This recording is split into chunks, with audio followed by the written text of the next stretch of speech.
$1 Million Bookshelf. Further Adventures of a Bibliophile. A.S.W. Rosenbach. One of my early memories concerns a cold winter night in Philadelphia. I was a little boy of 13.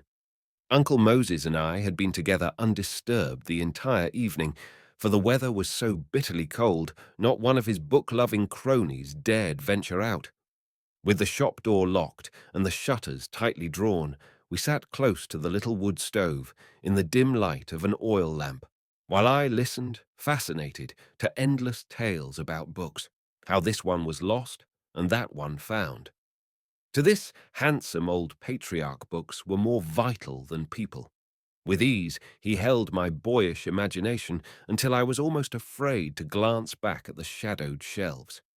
He told me the story of a man in England, a collector who heard of some Shakespeare folios in Spain, of how, after months of inquiries and exciting adventures, he at last journeyed to a castle in the Pyrenees.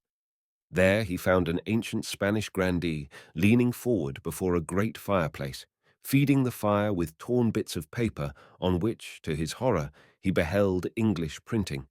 How he tore them from the old man's fingers, the remains of a second Shakespeare folio he had sought and found too late. As Uncle Moses spoke, he arose to throw casually some sheets of an old Pennsylvania journal into the stove, while I watched, tense and frightened for fear they, too, might be of value. At last, as the clock in Independence Hall struck midnight, we felt our way down the dark, narrow stairs to the street. In his hand, Uncle Moses clasped a cherished volume of the first edition of Fielding's Tom Jones to read when he reached home. The uneven sidewalks were dangerously glazed with ice. As we crept unsteadily toward the corner, we were relieved to see a lonely carriage passing and hailed it.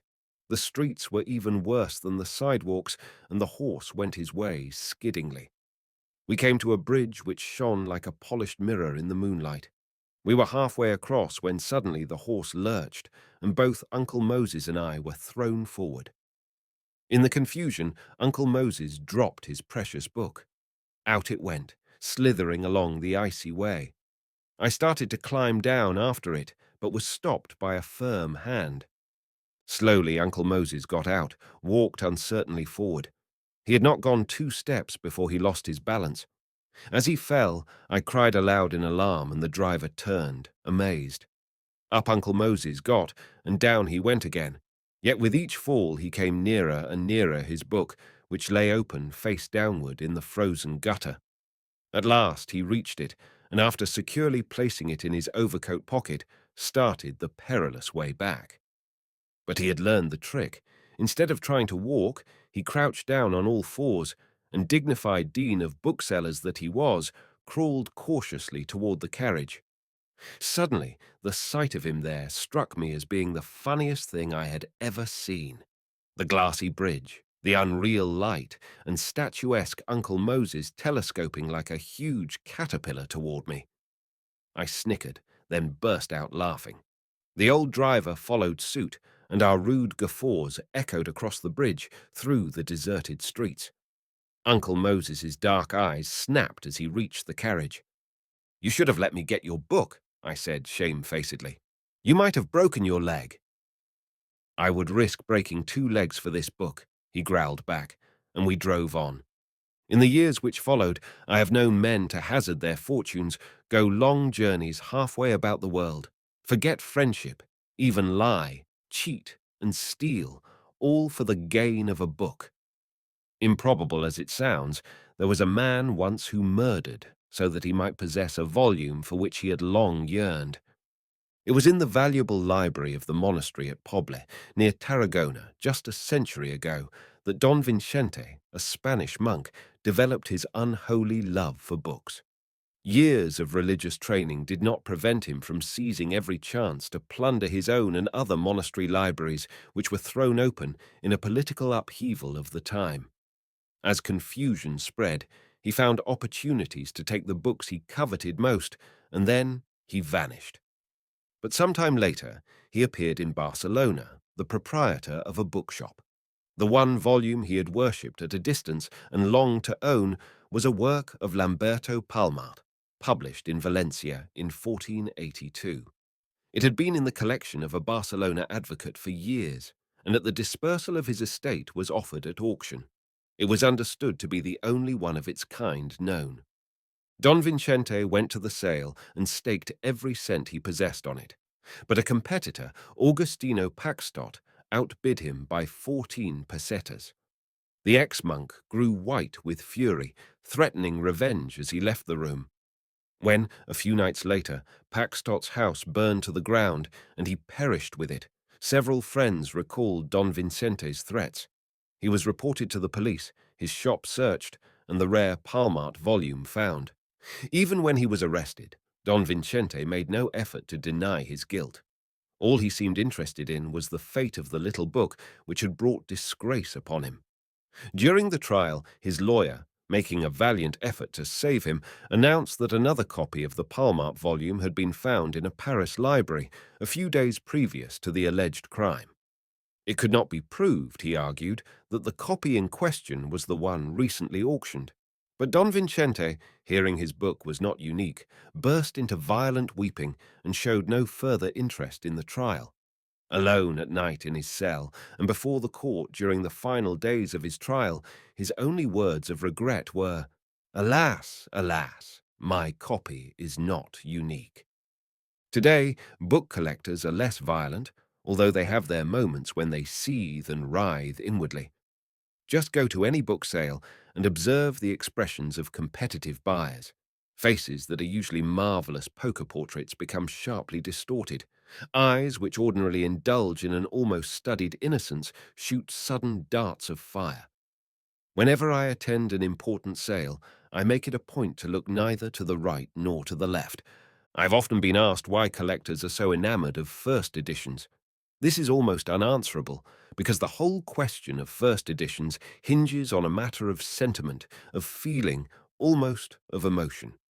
How can one explain the sentimental affections? A first edition is almost as much the original work of its author as the painting is of an artist. I suppose there are people, I've been told there are intelligent people, who would just as soon have an edition of Keats's poems, for example, well printed on good paper, in a handsome modern binding, as a first edition in its original boards. I only hope I shall never meet them. Collectors are very ardent on the subject of association copies, or books inscribed or annotated by the authors themselves. To think that John Keats may have held in his slender white fingers your first edition of his poems, that his luminous eyes, already sunken from the inroads of his fatal illness, may have lingered over the very pages of the copy you possess, this is enough to thrill the devil himself. Miss Amy Lowell was, as all the world knows, devoted to Keats. She believed herself spiritually attuned to him. I shall never forget the last time I visited at her home near Boston. After a delightful dinner, we went into her library, where we lighted our cigars and talked. She told me of her colossal work on Keats, which, fortunately for her peace of mind, she lived to see published. Then followed a silence as the blue haze of smoke enveloped her. Suddenly she leaned toward me and with an excited brightness in her eyes said, "Doctor, there is a certain book I want more than anything in the world. Keats's own copy of Shakespeare, with his notes through it." I put my hand in my pocket and smiled. By one of those unusual chances which really do make truth stranger than fiction, I had that very volume in my pocket. She caught her breath and grew quite pale with joy as I handed it to her. At the Frederickson sale in New York, nearly 30 years ago, Mr. Harry B. Smith bought Shelley's own copy of Queen Mab. The poet had presented this to his future wife, Mary Wollstonecraft Godwin, with the wooing inscription, "You see, Mary, I have not forgotten you." When Mr. Smith was going out of the salesroom, an old gentleman whom he had never seen before stopped him. Brushing tears from his eyes, he asked if he might merely hold the book in his hands for a moment. The history of this same copy, I think, is interesting. General Brayton Ives bought it in 1888 from a London dealer for £20, less than $100. 3 years afterward, it was sold at the dispersal of the General's Library to Mr. Frederickson for not quite 100% gain, $190. But when Mr. Smith, the next possessor, bought it, the price jumped to $650. Sometime later, I purchased his sentimental library, as he gracefully termed it, and I also trembled when first holding this Queen Mab in my hands. In 1914, I sold it to Mr. William K. Bixby of St. Louis for $12,500. Then it finally passed, as so many of the finest books did, into Mr. Huntington's collection, where it will remain for all time. Still another, also containing Shelley's precious notes in his own hand, is in that treasure house of rarities, the library of Mr. Thomas J. Wise. His catalogue, now wanting only the last volume, is more absorbingly interesting to book lovers than most works of fiction. When I was in London in 1925, a friend told me a story which he thought something of a joke on me. As he browsed, one fine spring day, through some books in a bookstall, he noticed a young man also reading. Suddenly, a clerk from inside the shop came out, exhibiting a cheap dog's-eared copy of Margot Asquith's autobiography. "How much?" asked the young man cautiously. The clerk replied, "Fourpence." "Fourpence," repeated the other, scandalized. "Who do you think I am? Dr. Rosenbach." A few days before, I had bought in London, at auction, a copy of Richard Baxter's Call to the Unconverted, at the Royal Society's sale. I had to pay £6,800, or about $34,000, for it. It was a beautiful copy, printed in Cambridge, Massachusetts, in 1664, and the only one known. Translated into the Indian language, it was entitled Vekomaunganu Asquam Pantogig, and was the painstaking work of that picturesque early missionary, Apostle John Eliot, who a few years before had translated the Bible for the Indians' use too. The auction price of this book, Baxter's Call to the Unconverted, was quick to take hold of the public imagination. Of course, it was colourful news, and English editors made the most of it. The story was cabled over here, and one afternoon, soon after my return, a man telephoned saying he had a book he must show me. His voice was shaking with excitement, so I could not refuse him. He soon called a dignified elderly gentleman. Under his arm, he held tightly an old book. "What is this?" he demanded, as he proudly waved the volume before my eyes. I glanced at it and answered, "It looks very much like a Baxter's Call to the Unconverted." I had hardly spoken when he gave a short gasp and pulled a newspaper clipping from his pocket. As I read, I understood this poor fellow's hopes. He believed he had made a great find. The most significant fact about my purchase was not mentioned in the clipping. Its great value lay in that it was the only known copy of Eliot's translation of Baxter's work into the Indian language. When I told him this, and that editions in English were as common as blackberries, he suddenly grew pale, and as he turned away in disappointment, said in a dejected tone, "I feel $34,000 poorer than when I came in." It is extremely unfortunate that the price of first editions should occupy so predominant a place in the public mind. The true book lover gives the question of monetary value the last, as well as the least important place in his passion for collecting. If the average reader finds it easier to remember books by their prices in lieu of other earmarks, he can look forward to a time in the near future when he must revalue his entire mental collection. Prices of fine books are rising to new heights. Old records show they have advanced continually since the middle of the 17th century. Prices are now bound to go much higher. The world is filled with books, but the number of desirable ones is limited. During the past decade, many wonderful rarities have been taken off the market forever. They have found a final resting place in public institutions. Two of the greatest private collections in this country, those of Mr. Henry E. Huntington and the late Pierpont Morgan, have been dedicated forever to the people. These splendid gifts comprise, at a very rough estimate, more than 100,000 of the world's choicest literary treasures. Mr. William L. Clements of Bay City, Michigan, has donated his Library of Americana to the University of Michigan, and Mr. William A. Clark, Jr. of Los Angeles, his splendid collection to the southern branch of the University of California, thus removing all possibility of their books ever being offered for sale. Mr. Clark is held in grateful esteem by scholars and lovers of books for his superb series of facsimiles of great English classics in his collection. The magnificent gift of the library of Harry Elkins Widener to Harvard University is another case in point. Born in Philadelphia, Harry Elkins Widener spent his childhood on the large estate of his grandfather, the late P.A.B. Widener, in a home filled with treasures brought together from all parts of the world. The collector's spirit was his through both inheritance and environment. When a young boy, he showed an interest in books, and as he grew older, proved himself a born student of bibliography. Books were his life work, his recreation, his passion.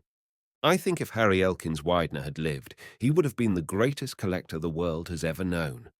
Of course, he began, as all collectors do, gathering rather unimportant works, but he weeded them out sooner than most enthusiasts, and by the time he was 26 had a library of 3,000 volumes.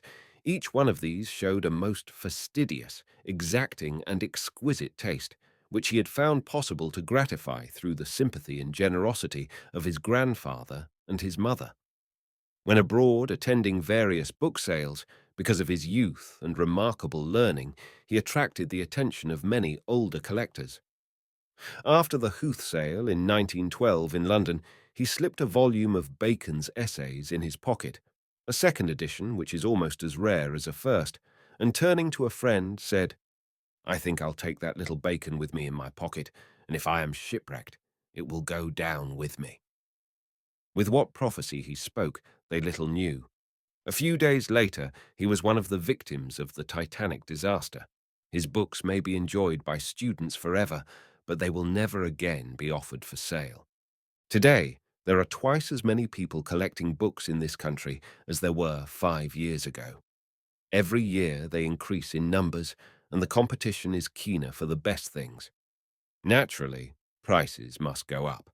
The much maligned businessman who collects books will at last come into his own. He has been held for many years responsible for musical comedy successes, but nothing is said of his books and his collecting. It is restful to think of him in his library of an evening instead of in the first row of a crowded theatre. The increasing number of scholars in this country, with their insistent demands for the original sources of history and literature, is another cause for advancing prices. After all, contemporary documents are the only authentic tools for the student. The collector renders a real service to scholarship when he uncovers valuable unpublished material. A dear friend of mine has been also largely responsible for the modern esteem of old authors. A. Edward Newton, through his popular and appealing books about books, has inspired many to collect them. His amenities of book collecting is the Bibliophile's Bible, and his unbounded enthusiasm for Dr. Johnson is so intense that it is now contagious. Everyone has become infected with it. A new Johnsonian interest has spread over the country, and a first edition of Boswell's Life of Johnson, published in London in 1791, which used to sell for $75, now brings $450, and in its original covers twice this price. Certain books have sold for too little in the past. They remind me of people who plod along for years, then, through actual worth or a turn of the wheel, suddenly blossom out, much to their friends' astonishment. As material as it may sound, the increasing wealth in this country is bringing about a new appreciation not only of books, but of old prints, paintings, and antique furniture. Books are the final appeal. When the collector is through with the things that decorate his house, he turns to the things that decorate his mind, and these last forever. The formation of university libraries and historical societies also adds to the value of books. They take them out of reach of the individual collector and place them in their ultimate home. No wonder these libraries are considered tombs by the ardent gatherer of books. New seats of learning, such as Duke University at Durham, North Carolina, will certainly need adequate libraries. Book clubs, too, are adding fuel to the flames. The Grolier Club of New York has a fine library. The Elizabethan Club at Yale is the enviable possessor of a tiny volume that ranks among the great books of the world. It is a first edition of Bacon's Essays, printed in London in 1597. 15 years ago, at the Hooth sale, it brought £1,950, more than $9,000. If it were offered for sale today, it would bring at least $25,000. There are only about 5 copies of this edition known. One is in the British Museum, Cambridge University has 2, and a 4th is in the Huntington Library. Thus, no private collector has the good fortune to own a single copy. Even though many rare volumes have retired permanently from the sales rooms, it has always been a peculiarity of the collector that he lives in hope. Just as there has always been a great search for ancient manuscripts, so there always will be an endless hunt for important early books. If there were wonderful discoveries in the past, why not others of equal importance in the future? Within 20 years after the invention of printing, about 1475, books became so accessible that even the poorest scholars could afford them. Tracts of various kinds were marketed for a few pennies, which at first had sold for pounds. There was so much printing done that some printers were ruined because the supply quickly outgrew the demand. The best printers in Germany perfected their craft and went southward into Italy, where their work took on an added beauty. The city of Venice became a regular hotbed of printing. When, in the latter part of the 15th century, Italian noblemen saw how common printing had become, they regarded it as vulgar. Although they had at first been the patrons of printing, now some of them ignored it and endowed scriptoriums in the hope that printing would fall into disfavor. In these scriptoriums, men worked tediously on illuminated manuscripts, trying to make them finer than printed books. But of course, printing went on, continuing its tremendous strides. Hope springs eternal in the book collector's breast. He will never allow himself to believe that the wonderful old volumes of hundreds of years ago have all been found. Today, tomorrow, or next week, he must surely unearth some unrecorded book. What is known among book lovers as the greatest little find in history occurred at Lamport Hall in Northamptonshire, England, in 1867. Charles Edmonds, a London bookseller, while visiting Lamport Hall, the ancient seat of the Isham family, accidentally came upon the old lumber room. His curiosity was immediately aroused, for among the piles of wood and discarded furniture he beheld stacks and stacks of dust-covered books. There were hundreds of them of various sizes and dates.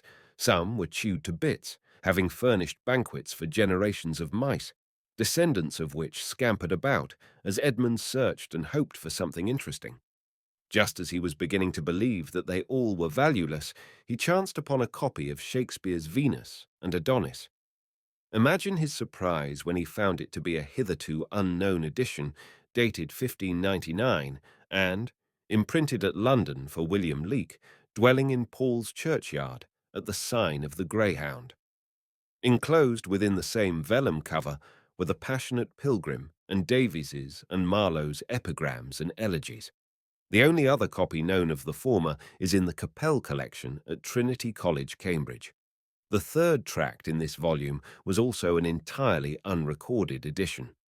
This Venus and Adonis was a 4th edition. It sold at the Britwell Court sale at Sotheby's in 1919 for £15,100, about $75,000. George D. Smith bought it for Mr. Huntington, and it was the highest price ever paid for a book up to that time. Whenever a great sale such as this one is held, prices reverberate throughout the world. Immediately, there follows a cleaning out of old attics, a thorough brushing of odd closets. Cupboards and lumber rooms are scoured, and a general sorting over of places where odd things have been relegated for years takes place. Naturally, the enormous price of the Venus and Adonis caused a sensation when it was sold in London. News of this sale quickly appeared in every paper in England. A pretty story is told of how, one afternoon, 2 young Englishmen were playing archery on an estate near Shrewsbury. Perhaps they didn't have a target, or if they did, they mislaid it. Anyway, they picked up an old book they found somewhere in one of the buildings on the place and stuck it against the lower branches of a tree to use for a bullseye. About to draw his bow, one of them was not quite satisfied with the angle at which they had placed their target, so he walked forward and turned it around. As he did so, some of the pages fell back, and he read the magic name, Venus. Looking at the volume further, he exclaimed to his companion, "I believe this old thing is similar to that book, which sold for £15,100 yesterday." It soon sold privately for more than £10,000, or about $50,000. Mr. H.C. Folger of New York, the greatest collector of Shakespeareana, was the buyer. With these stories indelibly impressed on my mind, my delight was unbounded when I espied on the library shelves of Dorchester House, London, the residence of Sir George Holford, a matchless copy of Venus in the second edition, 1594, 5 years earlier than these famous fourths. Only 3 other copies were known. Be assured that this was one of the first volumes I selected when the following year I purchased the greater part of his collection. From a monetary point of view, this is the most valuable book that has ever been sold. To bring these stories down to date, an almost equally interesting find was made after the sale of a signature of Button Gwinnett at the Anderson Galleries in New York last winter, for which I paid $22,500. Gwinnett was one of the signers of the Declaration of Independence from Georgia.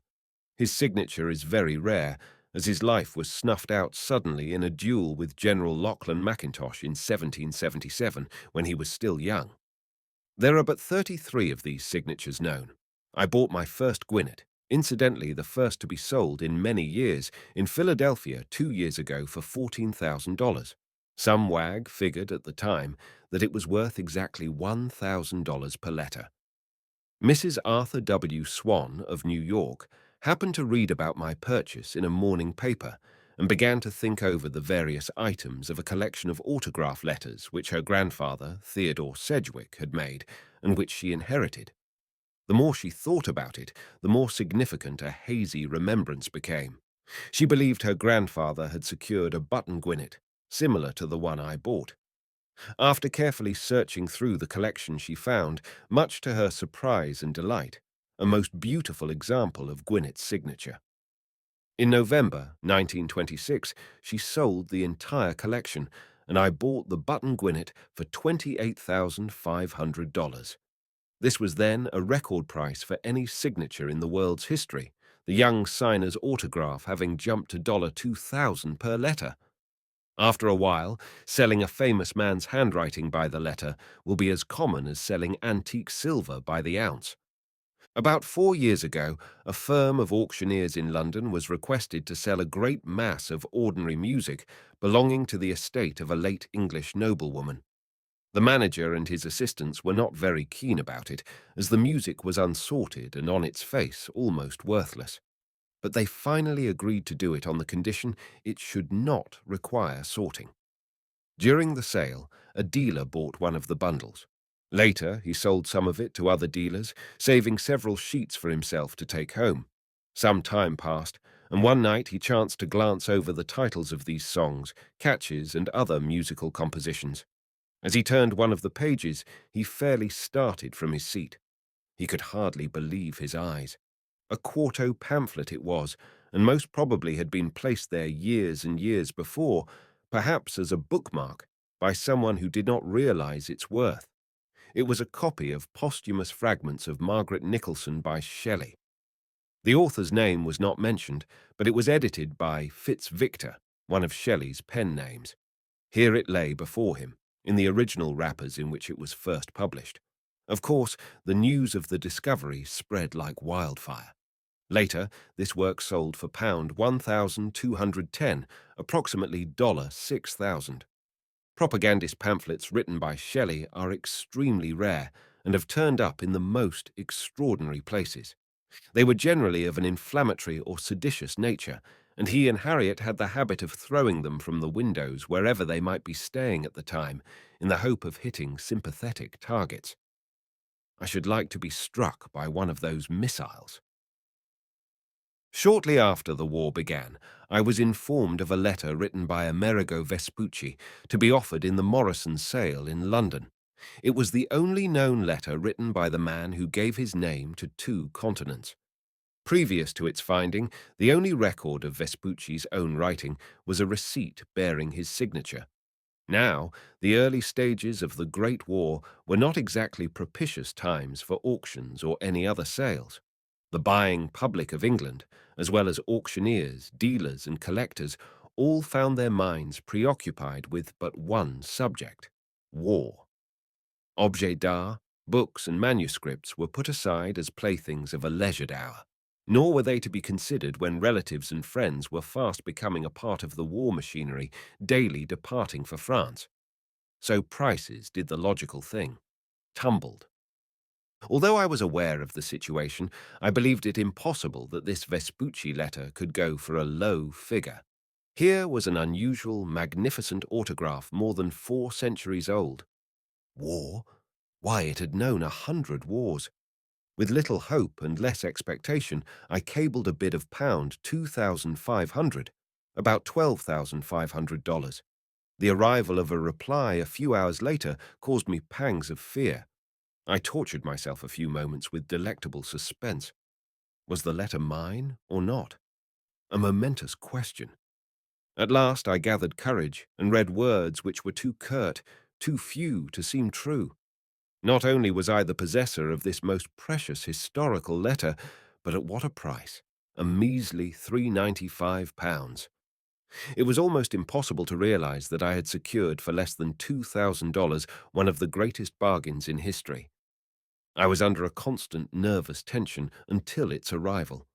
When it finally came, I went with it into my library, locked the door, and settled down to decipher the old and decorative handwriting. Vespucci had written in Latin a somewhat grave and formal filial epistle to his father. He was in Trivio Mugelli at the time, October 18th, 1476. He comments on a commonplace book belonging to his uncle, Giorgio Antonio Vespucci. These commonplace books were frequently kept in the 15th century. They were used to note down Greek and Latin quotations, the common information of the period. I had hardly finished reading this before some mental click went off in my mind. I left my comfortable chair and walked suddenly to a corner of my bookcase. Quickly, I picked out an old manuscript in a 15th century binding. I held in my hands an ancient commonplace book. There on the title page was the written name, Giorgio Antonio Vespucci.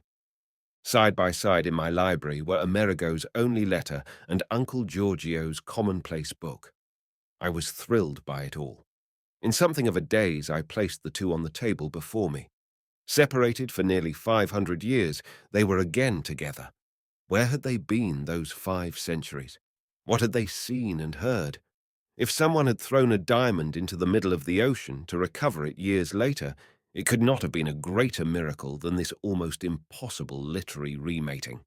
Now, the letter and the volume are in the Pierpont Morgan Library, united forever. Some collectors, to my eternal amazement, are completely satisfied with small libraries. This desire for a limited number of exquisite books originated in France centuries ago. Many of the wealthiest and most meticulous book lovers went in for what is known as cabinet collecting. They liked small books which they could handle easily, and found no interest in the first edition of even an important classic if it were large. Diane de Poitiers was one of the first cabinet collectors. The beloved of Henry II, she would doubtless be forgotten by collectors today if she had not, like Cardinal Wolsey, loved her books more than her king. When she became a widow, Diane immediately stamped her volumes with a laurel springing from a tomb with the motto, "I live alone in grief." But when she began her friendship with Henry, she suppressed both the tomb and the legend. In her boudoir in the Château d'Anay, just outside of Paris, long after her death, a small case was found filled with the most precious volumes, all in beautiful bindings of red and citron morocco, decorated with the crescents of Diana, the book huntress. This little nest of bookish nuggets was not found until 1723, but was in perfect condition. The diversity of its contents was amusing. The fathers of the church nestled close to some of the most risque stories of that time, and the poets stood side by side with treatises on medicine and the management of the household. It has always been of interest to me that in the small collection of Diane de Poitiers were 2 books relating to this country, thus making her one of the earliest collectors of Americana. The first was Servet's edition of Ptolemy's Geography, dated 1541, and the other, Les Singularités de la France Antarctique, autrement nommée Amérique, brought out 17 years later. Perhaps the man who makes a covenant with himself to buy only a small number of books, imitating the French collectors, is the happiest and wisest of us all. He knows in his mind the location of every volume on his shelves. At least he runs little chance of finding himself in the position which was forced upon me several years ago. I had purchased a first edition of Defoe's Robinson Crusoe, published in 1719, for which I paid $2,500. Along with thousands of other volumes on my shelves, I had not thought for months of poor old Crusoe and his man Friday. One day, however, a stranger came to see me, announcing with a great air of assurance he had a really fine book which he knew would delight me. Just how much, neither of us realized until it was removed from its brown paper wrapping. Then I recognized the binding, and that it was my own Robinson Crusoe. I concealed my surprise as I asked for its history and how he had come by it. With charming facility, he explained that it was left by his father-in-law to his wife, and I became furious when he wound up with the worn tale of its having been in his family for over 100 years. After he had finished his finely embroidered story, I excused myself from the room for a moment to telephone police headquarters. Returning, I directly accused him of having acquired the book dishonestly. Looking me in the eye, more in sorrow than in anger, he stood by his guns. But when he heard the echo of heavy footsteps beyond my study door, he broke down and told me a sordid, hard-luck story which made me feel rather sorry for him. I learned then that he had also bought other volumes from a man who had been employed by me some months before. He paid a few dollars for each book. I asked him for the names of the others and was relieved that they did not compare in value to the Robinson Crusoe, and they were delivered to his junk shop. There was some wistful quality about this fellow. Aside from his dishonesty, he spoke of books as though he loved them. I could not prosecute him. Again, I left the room, this time to tell the two detectives who were waiting that I would not press the charge. And it did seem most unfortunate for him that he came to me, of all people in the world, with that Robinson Crusoe. The modern book lover who gratifies his taste with a small collection usually starts off with what he calls a logical reason for his fixed policy. Some men will collect everything they can find, which has been written by or associated with an author they love, generally some writer who has had a definite influence upon their lives. Thus there are men who gather every edition, pamphlet, manuscript, autograph, or personal relic of Burns, Shelley, Thackeray, or Dickens, to mention only a few. Other sentimentalists must have every line of verse by the poet whose rhythmic genius has struck sparks of music or passion in their own souls. On the other hand, a practical person, such as an Arctic explorer, will hunt out every known document mentioning the Arctic, while his colleague, the African explorer, follows suit with his desires for all works concerning his favorite quarter of the globe. For years I have had a charming customer who is a romanticist, if ever there was one. Her enthusiasm is for books on those idealistic lands beyond the mountains or behind the moon about which English writers of all centuries have delighted to weave strange, fantastic tales, such as Sir Thomas More's Utopia and Sir Philip Sidney's Arcadia. Then there is another customer, with his vivid remembrance of old vintages, whose standing order since the passing of the Volstead Act has kept us busy gathering all editions and early works mentioning ardent spirits. He smacks his lips with gusto when he obtains a particularly rare one. Another great amateur's favourite subject is everything relating to tobacco. English authors from Ben Jonson to Charles Lamb allowed their love of tobacco to permeate their works, and it is therefore a delightful task, especially to an inveterate smoker, to pick up here and there old books in which the authors endearingly mention Perique and cigars of the Havana. I recently owned a rare little volume on which Charles Lamb had spilled some ale, and in which were found remnants of tobacco. This might have caused a battle royal between the two friends above mentioned, and, as I could not divide the volume, I, like King Solomon on a more famous occasion, sold it to a collector who was interested in gentle Elia for his dear self alone. Very often these specialists have a change of heart. Their tastes broaden, and they develop into the maddest collectors of all. Perhaps they suddenly realize the limited span of even a collector's life and find they are missing many enchanting bypaths along the high road of books.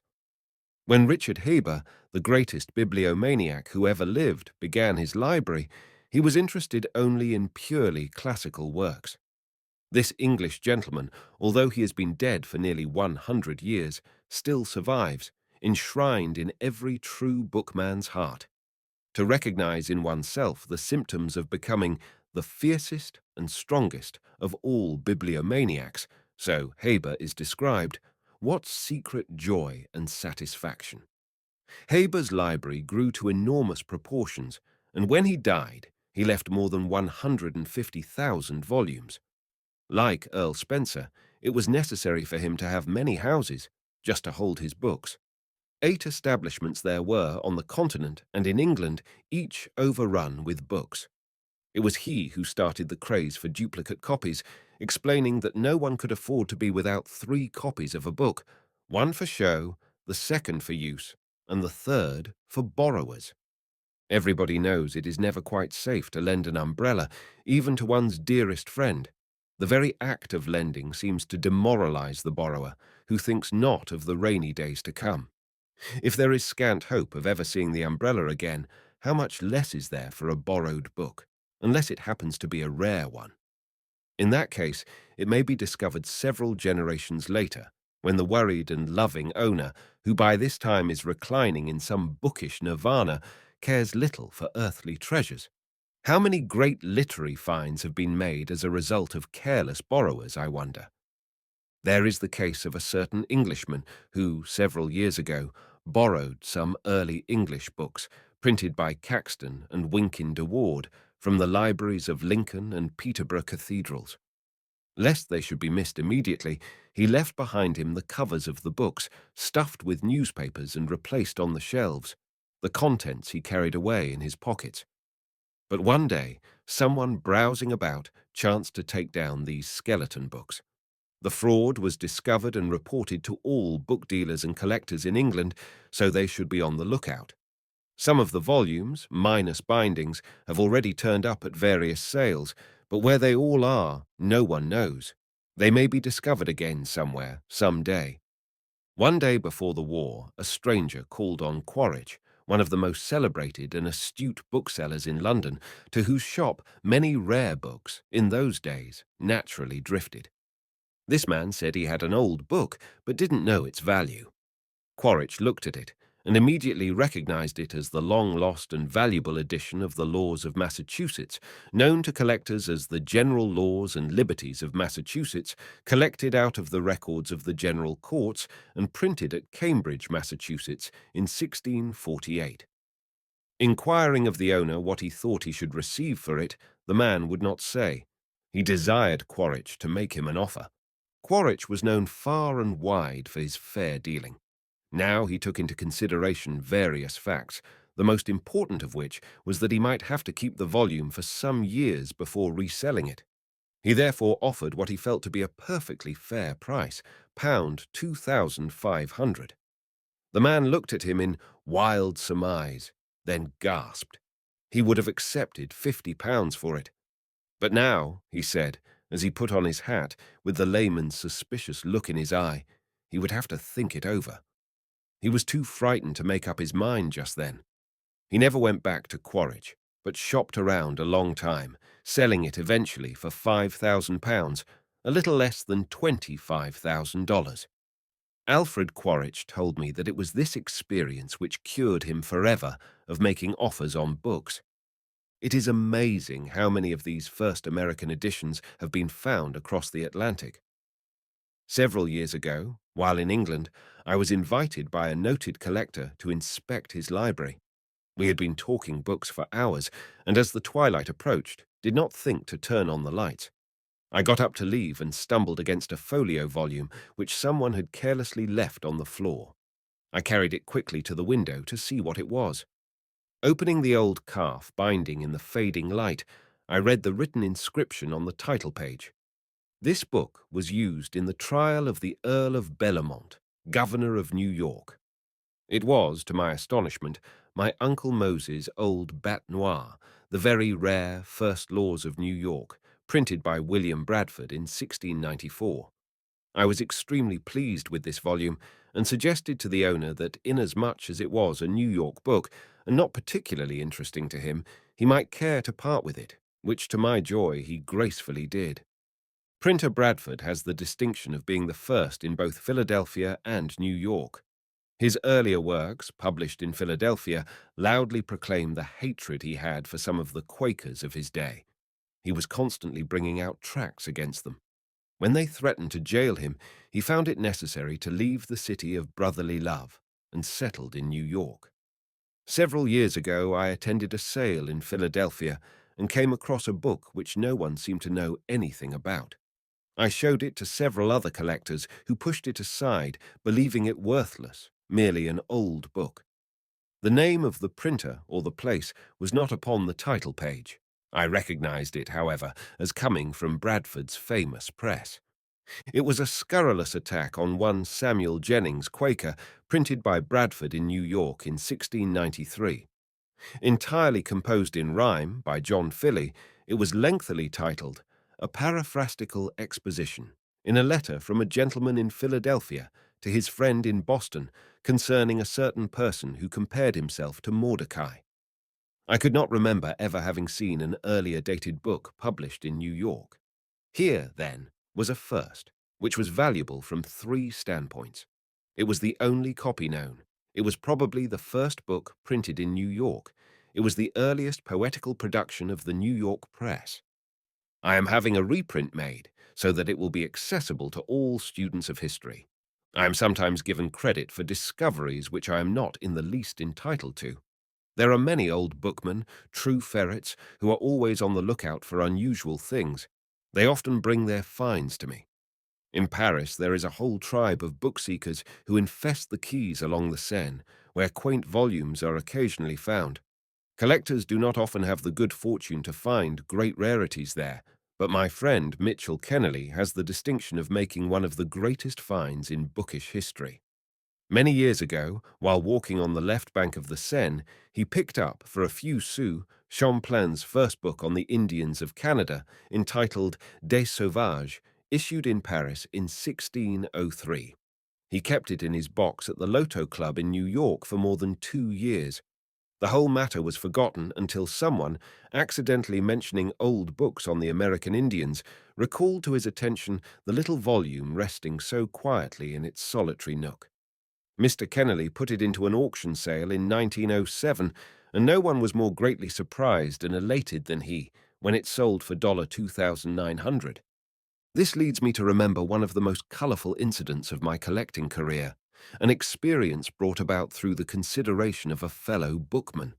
It happened when I was in Boston, attending the dedication of the Harry Elkins Widener Memorial Library in 1914. I had arrived on an early train, so I decided to spend several pleasant hours on Park Street with my friend Charles Goodspeed. As I entered his shop, he came forward with the exclamation, "I have a manuscript in which you will be interested, I am sure." He disappeared into the back of his shop, and I waited, filled with curiosity. After a few moments, he returned and handed me a small piece of paper. As I read it, I could hardly believe that this was the first draft of Benjamin Franklin's famous epitaph, which is so dear to every lover of old books. At first, I was suspicious that it might be a clever forgery, but when Goodspeed explained that it came from the old and noted Aspinwall collection, I needed no further assurance. It was absolutely authentic, and eagerly I purchased it. This was Franklin's first attempt at writing his epitaph, dated 1728, and differed slightly in the wording from the fair copy which has been for many years in the Library of Congress in Washington. I brought it back to Philadelphia in great glee and showed it to Eddie Newton. In an ill-starred moment for him, and to his everlasting regret, he refused it. This is the only time, with one exception, which is another story, that I knew him to fall down. This epitaph has found its resting place in the magnificent Franklin collection of William S. Mason of Evanston, Illinois. Nothing better reveals the great American, the man whose sayings have helped the destinies of the New World, than this faded sheet of paper, where the master printer gives, in the parlance of his trade, this noble colophon. The body of B. Franklin, printer. Like the cover of an old book, its contents torn out and stripped of its lettering and gilding. Lies here food for worms. But the work shall not be lost, for it will, as he believed, appear once more in a new and more elegant edition, revised and corrected by the author.